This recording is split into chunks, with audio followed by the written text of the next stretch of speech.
اللہ دے گا. حلال حلال پہ قناعت کرے, جائز جائز پہ بھروسہ کرے, رب کریم عطا کرنے والا ہے. وہ مزاج ختم ہو گیا. حضرت سیدنا ابراہیم علیہ السلام 2 کلو کھجوریں 1 مشکیزہ پانی کا دے کر کے اور وہاں بٹھایا آپ نے اپنے بچے کو اور اپنی زوجہ جناب ہاجرہ کو, اور بٹھا کر کے یہ واپس پلٹنے لگے تو حضرت ہاجرہ سلام اللہ علیہ نے آواز دی, کہا ابراہیم کس کے سہارے پہ چھوڑ کے جا رہے ہیں؟ جہاں آب زمزم کا کنواں ہے نا, جو لوگ گئے ہیں جنہوں نے صفا مروہ کی صحیح کی ہے, صفا مروہ سے باہر نکلے نا, سرکار کی ولادت کا مقام ہے, اس جگہ پہ آب زمزم کا کنواں تھا. وہاں حضرت سیدنا ہاجرہ کو بٹھایا. کوئی چیز نہیں, کوئی درخت نہیں, کوئی کھیت نہیں, کوئی پانی نہیں, کوئی کنواں نہیں. وہاں بٹھایا اور بٹھا کر کے نکلنے لگے تو جناب ہاجرہ فرمانے لگی ابراہیم کس کے سہارے پہ چھوڑ کے جا رہے ہو؟ کہنے لگے اللہ کے سہارے پہ. تو پاک باز بی بی نے ایک لفظ پوچھا, کہا ابراہیم یہ میرے رب کا حکم ہے, یہ میرے, بس جن کا عقیدہ توحید مضبوط ہو ان کے لیے ایک جملہ کافی ہوتا ہے, یہ میرے اللہ کا حکم ہے. تو جناب ابراہیم علیہ السلام فرمانے لگے ہاجرہ ہاں رب کا حکم ہے. جب یہ لفظ کہے تو چاہیے تھا نا حضرت ابراہیم تسلی دیتے, تو بی بی صاحبہ تسلی دینے لگی, عرض کرنے لگی ابراہیم اگر اللہ کا حکم ہے تو پھر آپ ہماری فکر نہ کرنا, اگر یہ رب کا حکم ہے تو پھر ہماری فکر نہ کرنا. جس رب نے ہمیں یہاں تک پہنچایا ہے وہ ہمیں کبھی بھی ضائع نہیں فرمائے گا, پھر فکر نہ کرنا. حضرت ابراہیم آ گئے. بات آپ نے سنی ہوئی ہے, اشارہ کرنا مقصود ہے. 13 سال میں چلے مان بھی لیا جائے بعض روایات کی روشنی میں کہ آتے جاتے بھی رہے, لیکن مکمل دیکھ بھال اپنے بچے کی پرورش میں پورا حضرت ابراہیم علیہ السلام کا کردار, سارا کردار ماں کا تھا. میں جب خواتین کے بارے میں کوئی بات کرتا ہوں تو میں آپ کو اکثر کہتا ہوں کہ یہ صرف بیوی کے لیے حکم نہیں ہوتا, یہ ٹریننگ بیٹی کو دینی ہے اور بہن کو دینی ہے. یہ تربیت کرے اپنے گھر میں. میں تجربے کی روشنی میں یہ بات عرض کیا کرتا ہوں کہ بھائی بچے باپ کے فرما بردار اس وقت ہوتے ہیں جب اماں انہیں باپ کا فرما بردار کرتی ہے, اور بچے باپ کے نافرمان بھی تب ہوتے ہیں جب اماں انہیں باپ کا. میں نے اپنے کانوں سے سنا ایک دفعہ ایک بچہ اپنے باپ سے کہہ رہا ہے آپ نے تو ساری زندگی باہر گزار دی, پیسے کمانا کون سا مشکل کام ہے, دکھ سکھ تو سارے اماں نے برداشت کیے, سکولوں میں وہ جاتی تھی, فلانا کام وہ کرتی تھی, فلانا کام. اب یہ سوچ اس کی ذاتی تو نہیں, یہ اس کو دی گئی ہے. اور اگر اس کو یہ سوچ دے دی جائے کہ اماں کہے کہ میں تو اپنوں میں رہی ساری زندگی, میں نے تو اپنوں میں وقت گزارا, اور تیرا باپ تو کئی دفعہ جنازے بھی نہیں پڑھ سکا, اس نے تو ماں باپ ایسے دفن کر دیے, وہ اگر یہ سوچ فراہم کرے تو پھر بچہ باپ کا فرما بردار ہوتا ہے. اور یہ والی روایتیں ہم بیوی کو سناتے ہیں, حالانکہ کس کو سنانی چاہیے؟ بولیے, بہن اور بیٹی کو. بہن اور بیٹی کو سنائیں یہ باتیں, ان کو سمجھائیں, تاکہ آگے جا کے وہ جو گھر ترتیب دیں وہ گھر بڑا عمدہ اور نکھرا ہوا ہو. حضرت سیدنا ابراہیم 13 سال کے بعد آئے, چونکہ گھر میں اللہ تبارک و تعالیٰ کی دوستی کا چرچا تھا, اللہ تبارک و تعالیٰ کی محبوبیت کا غلبہ تھا. 13 سال کے بعد فلما بالغ معہ السعی, بیٹا جب اتنا بڑا ہوا کہ سال چلنے لگا, تو حضرت ابراہیم نے اپنے بیٹے کو بلا کے کہا بیٹا مجھے خواب آئی ہے, میں تجھے ذبح کر رہا ہوں, تیری کیا رضا ہے؟ تو حضرت اسماعیل کہنے لگے یا ابت افعل ما تؤمر, ابا جی اللہ جیسے حکم دیتا ہے میرے ساتھ ویسے ہی کریں, جیسے اللہ حکم دیتا ہے ویسے ہی, بولیے, ویسے ہی کریں. حضرت ہاجرہ کو کہا کہ ایک دوست نے دعوت کی ہے تو وہاں جا رہے ہیں. بی بی مطمئن ہے, تفصیلات کی ضرورت نہیں, ختم بات, اعتبار ہے, مطمئن ہو گئی. شیطان پیچھے سے آیا اماں کے پاس. ذرا تھوڑی دیر کے لیے تصور جمائیے, یہاں تو پڑوسن آ کے کوئی بات بتا دیتی ہے خاوند کے بارے میں تو کئی مہینے جھگڑا جاری رہتا ہے, پڑوسن محلے دار. شیطان نے آ کے بتایا لفظ کیا ہے؟ کہا حضرت تمہیں پتا ہے کہاں جا رہے؟ کہا دوست کی دعوت میں. تو کہنے لگے دوست کون ہے؟ رب کریم, اور ابراہیم کا خیال ہے کہ اس رب نے مجھے حکم دیا ہے کہ میں ذبح کروں. تو حضرت ہاجرہ کہنے لگی کبھی باپ بھی بیٹا ذبح کرتے ہیں؟ شیطان کہنے لگا ان کا خیال ہے کہ ان کے رب نے حکم دیا ہے. جناب ہاجرہ فرمانے لگی اگر رب نے حکم دیا تو پھر تو مجھے شیطان لگتا ہے, تو مجھے شیطان لگتا ہے. کہا کیا مطلب؟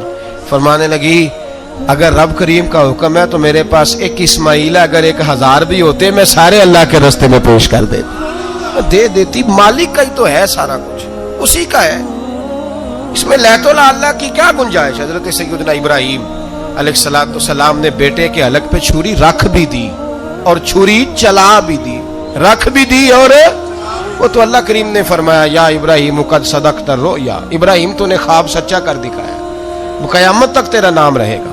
حضرت ابراہیم نے وطن بھی دیا، جان بھی دی، بیٹا بھی، اللہ کریم نے دمبے دیے، فرمایا یہ فدیہ ہے۔ اب یہ قربانی قیامت تک حضرت ابراہیم کے طریقے کے مطابق جاری ہے۔ حضرت ابراہیم بہت بڑے مہمان نواز تھے، بہت بڑے۔ آپ جب مصر میں قیام تھا تو بڑے بڑے لمبے چوڑے لنگر پکتے تھے، لوگ آیا جایا کرتے تھے، بڑا تفصیل کے ساتھ کھانا ہوتا تھا۔ مہمان نوازی آپ کی خاص صفت مبارکہ ہے۔ ہمارے ہاں بھی مہمان نوازی ہوتی ہے امیروں کی، بلکہ اب تو مہمان نوازی اس طرح کی ہے کہ کل تیری میرے پاس دعوت ہے اور پرسوں میری تیرے پاس ہے۔ وہی امیروں میں وہ چکر رہتا ہے، پارٹیاں دوست ایک دوسرے کو ڈالتے ہیں، تیری طرف پارٹی تیری طرف، اور اسی انداز میں اب یہ عید آئے گی نا، ٹکا پارٹیاں ہوں گی جگہ جگہ، اور لوگ سوال پوچھنے لگے ابھی سے، کہتے ہیں قربانی کا کتنا گوشت گھر رکھنا جائز ہے، قربانی کا کتنا گوشت گھر رکھنا جائز ہے؟ سارا ہی جی، اس لیے فریزر لے لے، فریج سے نہیں کام چلے گا، سارا ہی جہاز گھر رکھنا سارا ہی جائز ہے، رکھ لیں۔ او خدا کے بندے، قربانی وہ بندہ دیتا ہے جو سارا سال ہی گوشت کھاتا ہے، صحیح کہہ رہا ہوں؟ قربانی صاحب نصاب، صاحب استطاعت بندہ دیتا ہے نا، تو وہ سارا سال ہی گوشت، تو سارا گھر میں رکھنا بھی جائز ہے، لیکن سارا دے دینا بھی، تو جو آ رہی ہے اس پہ کیوں توجہ کرتے ہو؟ جو دوسرا جائز ہے اس پہ کیوں نہیں عمل کرتے؟ سارا تقسیم کر دیں، بات ختم ہوئی۔ یقین کریں، محرم میں جا کے دوست ٹیلی فون کر کے سوال پوچھتے ہیں، کہتے ہیں صاحب سنا ہے قربانی کا گوشت محرم میں کھانا جائز نہیں، میں کہ نہیں، ربیع الاول چ بھی جائز جی، رجب رمضان تک کھاؤ، کوئی بندہ نہیں منع کرتا، اس لیے کہ کسی کو دینا تو پسند ہی نہیں، یا پھر اس میں سے جو خاص چیزیں ہیں وہ اپنی فریج میں، اور باقی جو ہے وہ دوسروں کے لیے۔ یہ کیا طریقہ ہے ہمارا؟ اور اسی پہ عمل ہے۔ اللہ تبارک و تعالی ہمیں سمجھنے کی توفیق عطا فرمائے۔ حضرت ابراہیم بہت بڑے مہمان نواز تھے، صرف قربانی نہیں دیتے تھے، سارا سال بہت سارا لنگر، بہت سارا کھانا پینا، بہت ساری چیزیں جاری رہتی تھی۔ اور جتنے غریب لوگ تھے فلسطین کے، ان کو پتا تھا کہ حضرت ابراہیم علیہ السلام کا لنگر جاری ہے۔ فلسطین میں جب آپ کا قیام تھا، ایک دفعہ ڈھیروں مہمان آ گئے اور کھانے کو کوئی چیز نہیں۔ حضرت سارہ اور جناب ہاجرہ دونوں اس وقت موجود تھیں۔ وہ کہنے لگی ابراہیم بہت سارے مہمان آ گئے تو کیا کریں؟ جناب سارہ کہنے لگی کس طرح کر کے ان کی مہمان نوازی کرنی؟ اور حالات یہ ہیں کہ قحط پڑا ہوا ہے فلسطین میں، مصر میں، دور دراز علاقوں میں۔